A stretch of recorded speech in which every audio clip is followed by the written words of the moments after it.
નમસ્કાર. રંગ દેવતાને નમન કરી અને આપ સૌ રસિક પ્રેક્ષકોનું અમે હાર્દિક અભિવાદન કરીએ છીએ. ચહેરા ઉપર મોહરા છે ને મોહરા ઉપર ધુમ્મસ, છેતરવાનો કસબ લઈને હરતા ફરતા માણસ.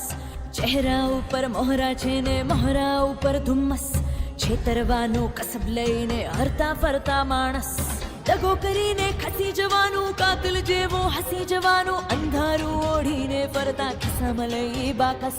દગો કરીને ખસી જવાનું, કાતિલ જેવો હસી જવાનું, અંધારું ઓઢીને ફરતા ખિસ્સામાં લઈ બાકસ. ચહેરા ઉપર મોહરા છે ને મોહરા ઉપર ધુમ્મસ, છેતરવાનો કસબ લઈને હરતા ફરતા માણસ. ધુમ્મસ એટલે તો મારી રાણી સાહેબા માટે સરસ મજાની કોફી બનાવી. અરે એને મારા પર જરાય શંકા ન થાય એટલે મારા આ રીતે ખોટો પ્રેમ વરસાવવો પડે. હેડ ઓફિસની અંદર મારે બહુ ઇમ્પોર્ટન્ટ મીટિંગ છે. વિવેક, તને એક વાર કહું એટલે તારે કરી લેવાનું. એમ આઈ ક્લિયર? મારા પપ્પાને પણ કદાચ મારાથી વધારે વાલો એનો બિઝનેસ હતો. એમને એવું લાગતું હતું કે આટલી મોટી ઇન્ડસ્ટ્રી તો એકલી નહીં સંભાળી શકે, એટલે એમની બધી જ પ્રોપર્ટી મારા ને વિવેક બંનેના નામે અડધી અડધી વેચીને ગયા. એક આ કરોડપતિ બાપની ઓલાદ સાથે લગ્ન કરીને તું કરોડોનો માલિક તો બની ગયો, પણ આ કરવા માટે તારી કિંમત જે છે ને એ 2 પૈસાની કરી નાખી છે. 2 પૈસાની. હવે તારી બાયડીની હુકમ સળી ટૂંક જ સમયમાં બંધ થશે. સદા સર્વદા માટે. સદા સર્વદા માટે. લવ યુ ડિયર તો એને કહે છે, તો પછી મારા જોડે શું કરવા છે? અરે Rishita, you know it right. મારે આ બિહેવ કરવું પડે યાર. It's part of the game. Game? કઈ ગેમ? રીતુને છેતરવા. આપણા સંબંધની ગંધ રીતુ સુધી ના આવે ને. સપનાઓની ઉડાન આંખ બંધ હોય ને ત્યાં સુધી જ સારી લાગે. આંખ ખુલતાની સાથે જ્યારે જમીન ઉપર પગ દેખાય ને ત્યારે એનું દુઃખ હસકી લાગે છે. એટલે સપના જોવા જોઈએ, પણ વાસ્તવિકતાને અનુલાગ છે. મેમ, સપનાઓની ઉડાન જ વ્યક્તિને જીવનની નવી ઊંચાઈએ પહોંચાડે છે, અને જમીન પર પગ જોઈને એ જ લોકો ગભરાય છે જેના પગ ક્યારેય જમીન પર પડ્યા જ નથી.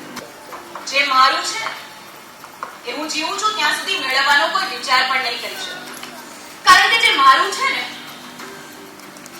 એ મેળવવાની ઓકાત બીજા કોઈનામાં નથી.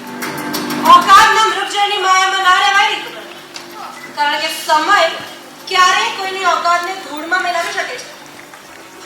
આ માણસ છે એ પાયાથી જ લોભી અને લાલચી પ્રાણી. પોતાની પાસે ગમે તેટલું કેમ ના હોય, બીજાનું જોઈ અને ઝૂંટવી લેવાનો લોભ જાગે છે માણસ. અને બધું જ સાફ સાફ દેખાઈ પણ રહ્યું છે અને બધું જ સાફ સાફ સમજાઈ પણ રહ્યું છે. એ કેમ કરતા ધીમે ધીમે આ આરકે ઇન્ડસ્ટ્રીઝની અંદર તમારું મહત્વ અને વર્ચસ્વ વધી રહ્યા છે. એટલે તમે કહેવા શું માંગો છો? અને આજે તમને હું એક વાત એ પણ કહી દઉં કે આ ગેમનો વજીર હું છું. વજીર તું બને રહ્યો કાર્તિક, પણ રાજા તો હું જ છું ને હું જ રહીશ. કાગડો છે ને એ ગમે તેટલો દમ લગાવીને ઉપર ઉડે પણ એ બાજ નથી બની શકતો. તો ઉપર તમને એક વાત કહું છે, પોતે જ પોતાની જાતને બાદ સમજવા વાળા અમુક નાદાન પંખીઓ ક્યારેક ગીધનો શિકાર થઈ જાય છે એ પણ એમને નથી ખબર. રીતુ મારા પ્રેમમાં પાગલ થઈ ગઈ છે અને એક સાથે નફરત દિવસ વધી જાય છે. આપણા પ્લાન મુજબ રીતુ વિવેકને મારવા માટે આતુર થઈ તારે પૂછું બસ સેમ એઝ પ્લાન. વિવેક પણ મારા પ્રેમમાં પાગલ જ થઈ ગયો છે. રીતુ માટેનો એનો ગુસ્સો 7મા આસમાને છે, અને એ પણ રીતુને મારવા માટે આતુર જ થઈ ગયો છે. પરફેક્ટ. એટલે બધું આપણા પ્લાન મુજબ જ થઈ ગયું છે. એ બંને એમની પ્રોપર્ટી લાલચમાં એકબીજાના દુશ્મન બની બેઠે છે, જેનો ફાયદો આપણે એમને પ્રેમ અને ટૂંક આપીને ઉઠાવવાનો છે. મારી રાણી મને બહુ પ્રેમ કરે છે નહીં? જીવ લેન્ડ પ્રેમ કરું છું, બહુ જ પ્રેમ.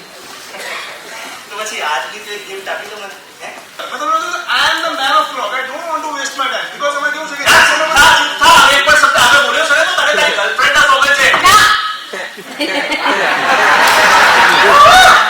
ચહેરા ચહેરા ઉપર મોહરા છે ને મોહરા ઉપર ધુમ્મસ, છેતરવાનો કસબ લઈને હરતા ફરતા માણસ. ધુમ્મસ